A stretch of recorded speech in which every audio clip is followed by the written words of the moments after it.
বালুরঘাট মহিলা মহাবিদ্যালয়ের পক্ষ থেকে সবাইকে শুভেচ্ছা জানাই। তো আজকে আমরা BSc second year general chemistry paper 3 একটা চ্যাপ্টার কেমিক্যাল কাইনেটিক্স তার 3 নম্বর ক্লাসে আসি।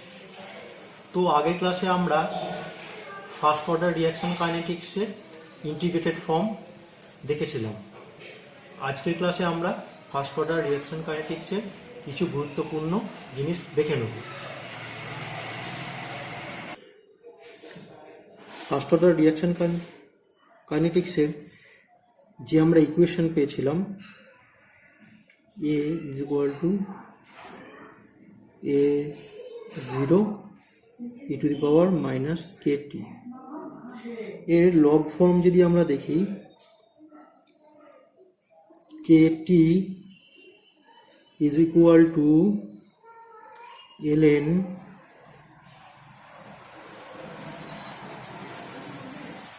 a by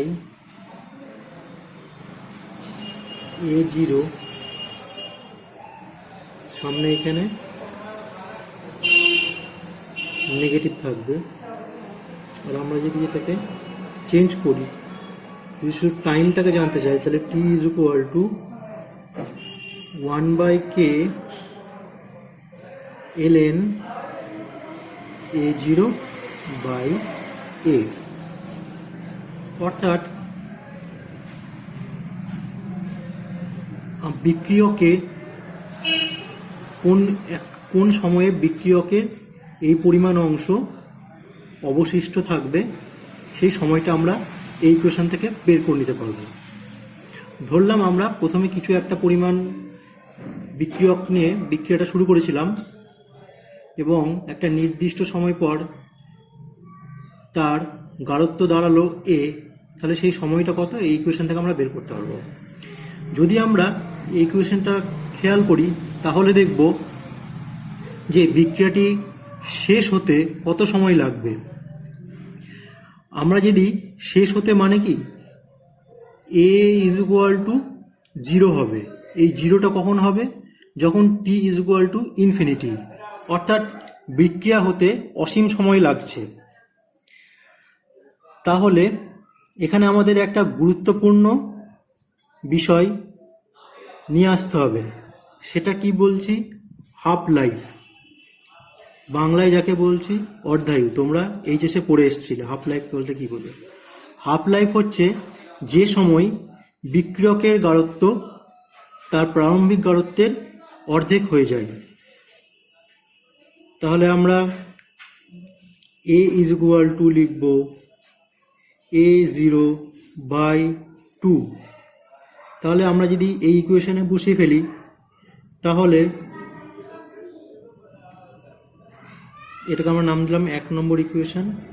তাহলে 1 নম্বর ইকুয়েশনে যদি আমরা বসাই তাহলে t is equal to 1 by k ln a0, আর এখানে বসবে আমাদের a0 by 2, অর্থাৎ t is equal to ln 2 by k। তখন আমি যেহেতু বিক্রিয়কের গাঢ়ত্ব প্রারম্ভিক গাঢ়ত্বের অর্ধেক, তখন এটাকে আমি বলছি হাফ লাইফ, অর্থাৎ টি হাফ দিয়ে কে ডিনোট করব। তো ফার্স্ট অর্ডার রিয়াকশন কাইনেটিক্সের ক্ষেত্রে আমরা দেখছি তার অর্ধায়ু প্রারম্ভিক গাঢ়ত্বের সাথে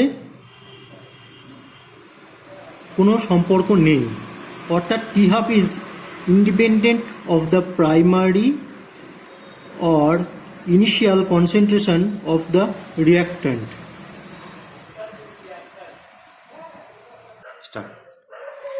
আরেকটা আমরা গুরুত্বপূর্ণ বিষয় দেখব, সেইটা হচ্ছে টাইম কনস্ট্যান্ট। টাইম কনস্ট্যান্ট বা এটাকে বলা হয় অ্যাভারেজ টাইম। টাইম কনস্ট্যান্ট কাকে বলবো? যে সময় বিক্রিয়কের গাঢ়ত্ব প্রারম্ভিক গাঢ়ত্বের 1 by e অংশ হয়ে যাবে, তাকে বলবো টাইম কনস্ট্যান্ট। আগেরটা দেখেছি হাফ হয়ে গেছিল প্রারম্ভিক গাঢ়ত্ব, এটা দেখবো 1/e ভগ্নাংশ হয়ে গেছে। তাহলে আমরা ইকুয়েশনে যদি বসাই তাহলে টি অ্যাভারেজকে বলা হয় বা টাইম কনস্ট্যান্টকে টাউ দিয়ে ডিনোট করা হয়। টি অ্যাভারেজ বা টাউ ইজ ইকুয়াল টু দেখবো আমরা 1/k আসবে। আমরা যদি ইকুয়েশনে বসে ফেলি তাহলে 1/k আসবে।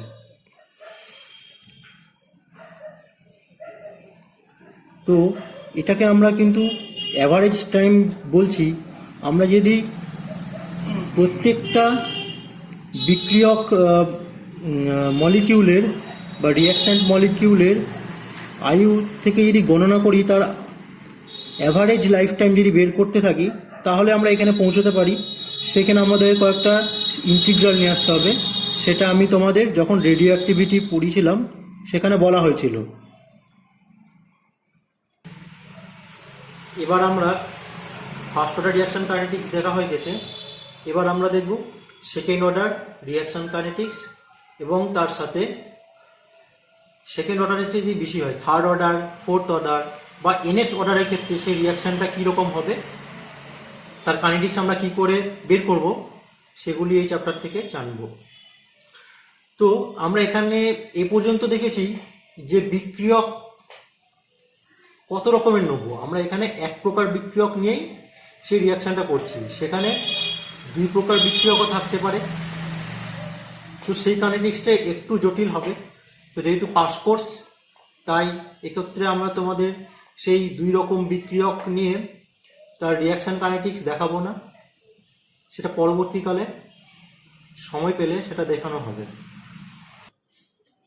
তো সেকেন্ড অর্ডার রিঅ্যাকশানের ক্ষেত্রে রিঅ্যাকশানটার ডিফারেন্সিয়াল ফর্ম কি, ডিএ ডিটি, নেগেটিভ বসাবো যেহেতু বিক্রিয়কের সাপেক্ষে করছি, is equal to K A square.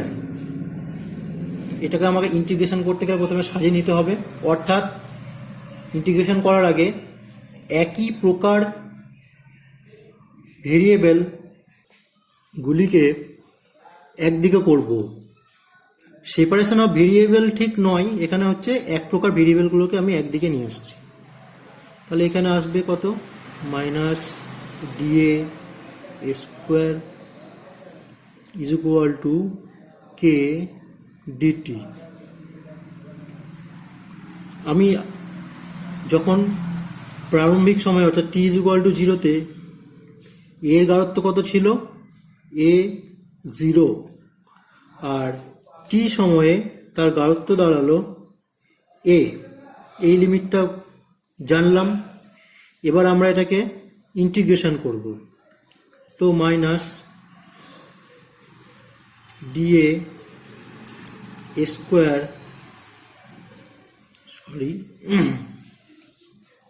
Is equal to k যেহেতু কনস্ট্যান্ট সেহেতু ইন্টিগ্রেশনের বাইরে রাখছি, d t. T is equal to 0 সময়ে গাঢ়ত্ব ছিল এ 0, টি সময়ে গাঢ়ত্ব হলো এ। তাহলে আমরা এই ইন্টিগ্রেশনটা করে ফেলি। আমরা জানি যে ডিএক্স বাই এক্স স্কোয়ারের ইন্টিগ্রেশন কত হবে, এই ইন্টিগ্রেশন আমরা জানি মাইনাস 1/x, মাইনাস 1/x, অর্থাৎ -2 + 1। তাহলে এখানে আসবে আমার স্বাভাবিকভাবেই 1/a, তার আগে একটা মাইনাস ছিল,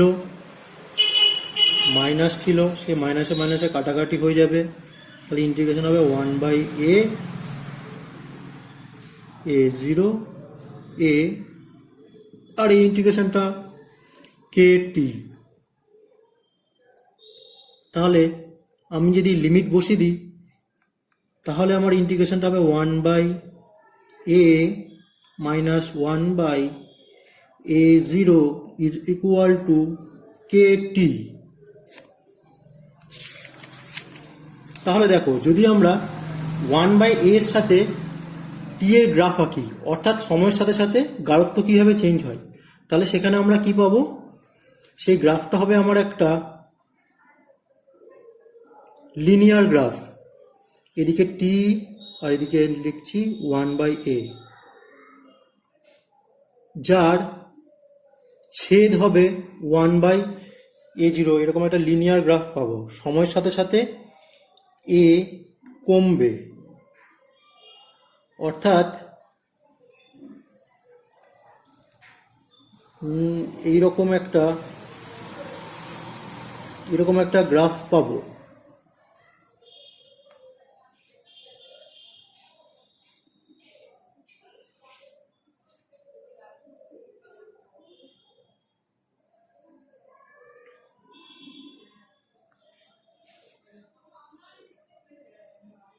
এর গাঢ়ত্ব এইভাবে কমতে থাকবে সময়ের সাথে সাথে।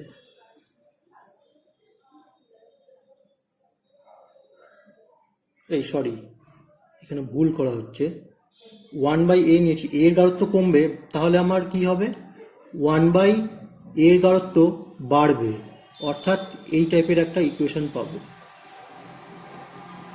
আমি এটা পরের পাতায় করছি। সময়ের সাথে সাথে এ কমবে, তাহলে 1/a বাড়বে। গ্রাফটা টি এর সাপেক্ষে 1/a করলাম, ইকুয়েশনটা আমার আসছে y = mx + c, এই রকম। এখানে সিটা হচ্ছে 1/a0, আর তার স্লোপটা কি, স্লোপ হচ্ছে m = k। তাহলে সেকেন্ড অর্ডার কাইনেটিক্স আমরা দেখতে পেয়ে গেছি। আমরা এরপরে আরেকটা ইকুয়েশন করতে পারি, যেখানে এ হিসেবে এর গাঢ়ত্ব সময়ের সাথে কিভাবে পরিবর্তিত হয়ে যায় সেটাকে আমরা একটু সাজালেই পারবো। এখানে সেকেন্ড অর্ডার রিয়াকশানের টি হাফ নিয়ে এবার বলবো, অর্ধায়ু। সেই টি হাফটা কীরকম হবে, তাহলে আমি প্রথমে ইকুয়েশনটা লিখি সেকেন্ড অর্ডার কাইনেটিক্সের। এবার যখন অর্ধায়ুকালে বিক্রিয়কের গাঢ়ত্ব প্রারম্ভিক গাঢ়ত্বের অর্ধেক হয়ে যাবে, অর্থাৎ এখানে আমি a0/2 বসাবো। তাহলে বসে ফেলি, এখানে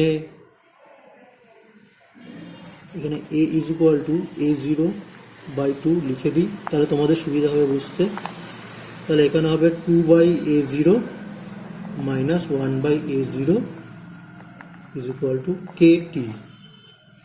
তাহলে 1/a0 = টি হাফ বলবো তখন,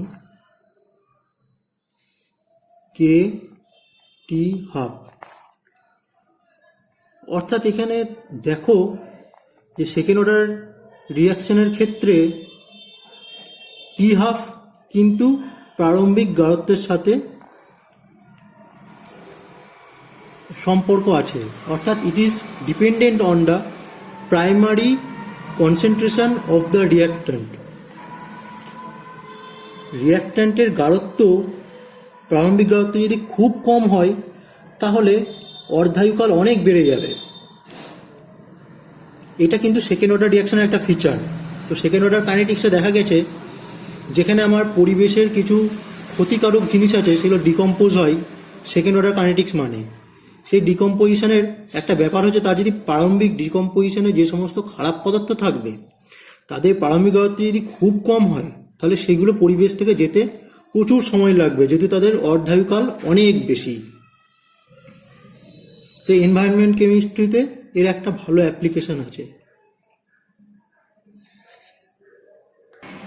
এবার আসবো আমরা এনের